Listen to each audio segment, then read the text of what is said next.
हाँ तो दोस्तों, आज हम लोग पढ़ेंगे गुप्त वंश। गुप्त वंश का संस्थापक श्रीगुप्त था। श्रीगुप्त गुप्त वंश का संस्थापक था।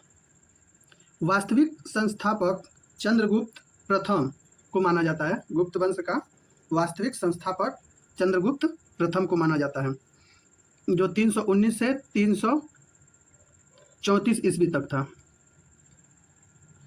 उसने महाराजाधिराज की उपाधि धारण की तथा एक नया संवत गुप्त संवत चलाया। इसकी राजधानी पाटलिपुत्र थी। गुप्त संवत चलता है 319 से 320 ईस्वी तक।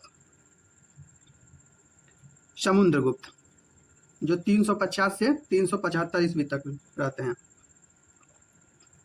समुद्रगुप्त दरबारी कवि हरिसेन द्वारा संस्कृत में लिखा गया इलाहाबाद स्तंभ शिलालेख, प्रयाग प्रशस्ति उनकी उपलब्धियों का विस्तृत विवरण प्रदान करता है।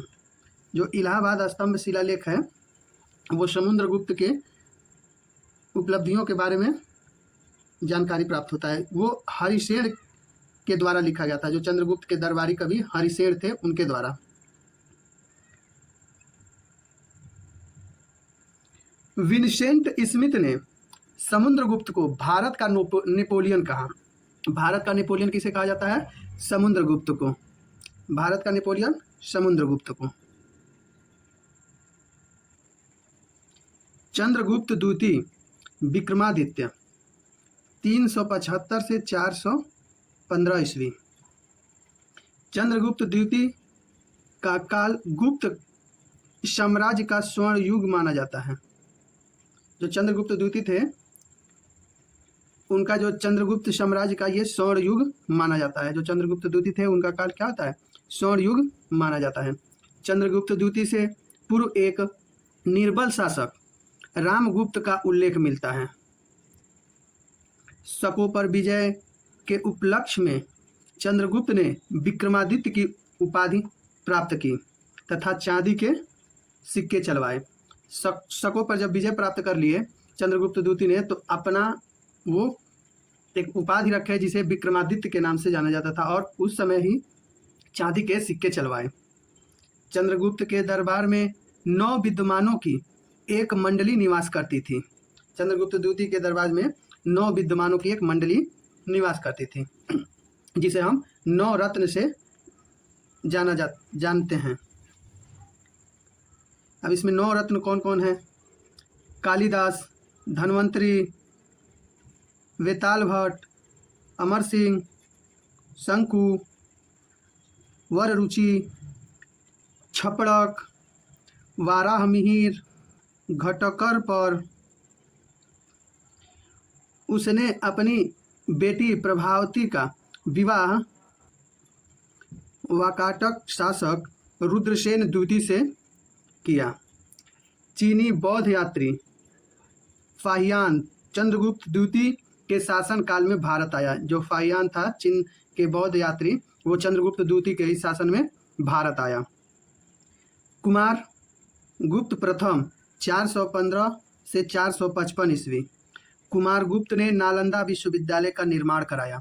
जो नालंदा विश्वविद्यालय था वो किनके द्वारा बनाया गया था? कुमार गुप्त के द्वारा।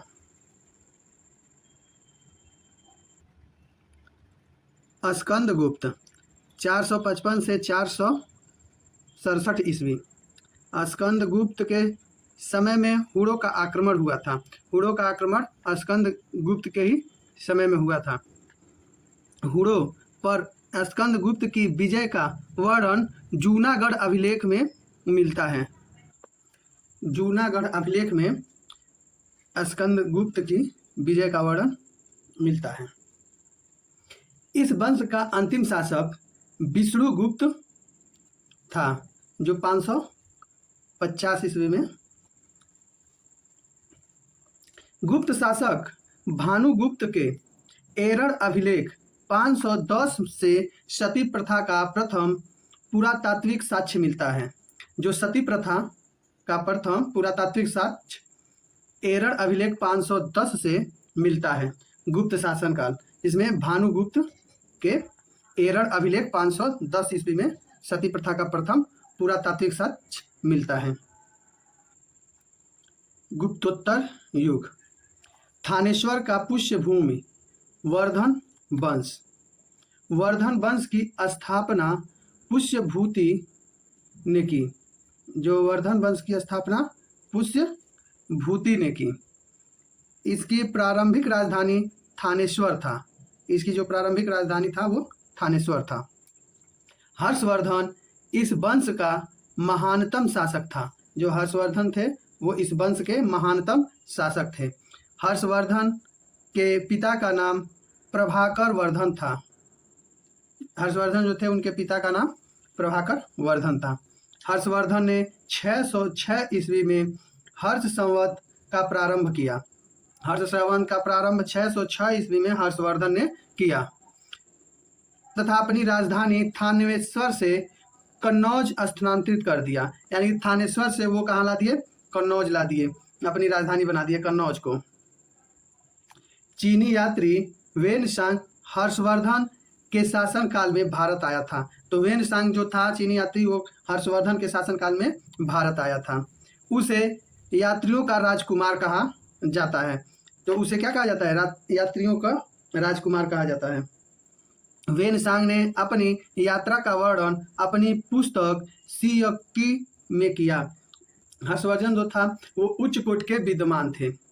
उसने प्रियदर्शिका, रत्नावली, नागानंद नामक 3 संस्कृत नाटकों की रचना की। हर्षवर्धन द्वारा 3 संस्कृत नाटकों की रचना की गई। पहला प्रियदर्शिका, दूसरा रत्नावली, तीसरा नागानंद।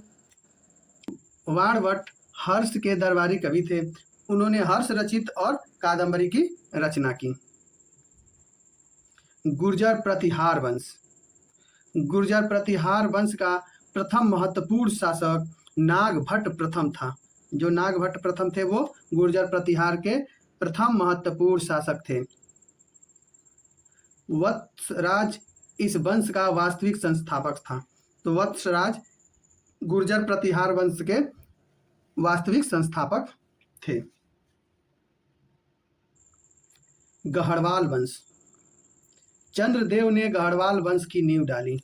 जो चंद्रदेव थे वो गढ़वाल वंश की नींव डाली। इस वंश के अंतिम शक्तिशाली शासक जयचंद्र 1170 से 1194 ईस्वी तक थे, जिसकी पुत्री का अपहरण करके दिल्ली व अजमेर के चौहान शासक पृथ्वीराज चौहान तृतीय ने विवाह कर लिया।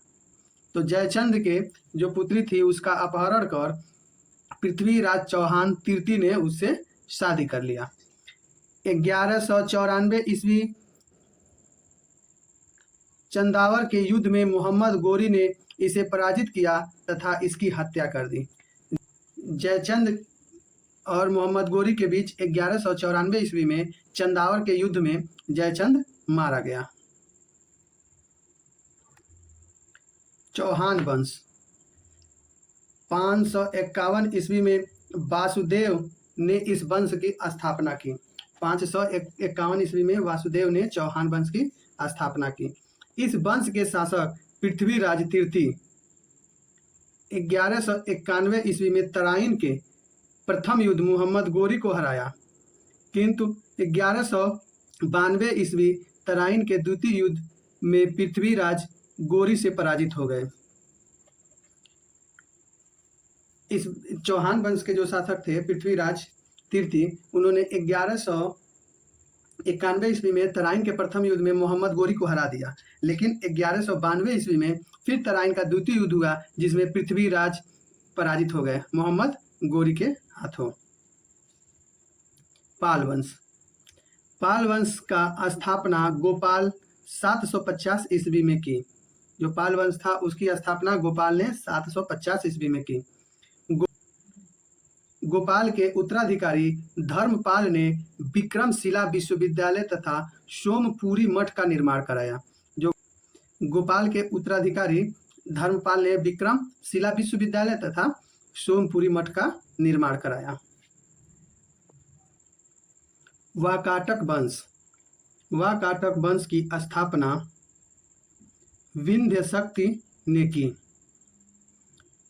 पल्लव वंश। पल्लव वंश की स्थापना सिंह विष्णु ने की। पल्लव ने द्रविड़ शैली की वास्तुकला की नींव रखी। जो पल्लवों ने थे वो द्रविड़ शैली की वास्तुकला की नींव रखी थी। चालुक्य वंश। पुलकेशिन प्रथम ने इस वंश की स्थापना की तथा वातापी को अपनी राजधानी बनाया।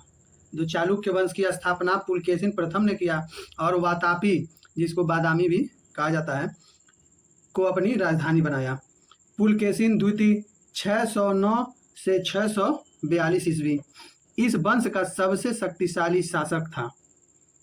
इसके एहोल अभिलेख में चालुक्य वंश की जानकारी मिलती है, जिसकी रचना रवि कीर्ति द्वारा की गई है।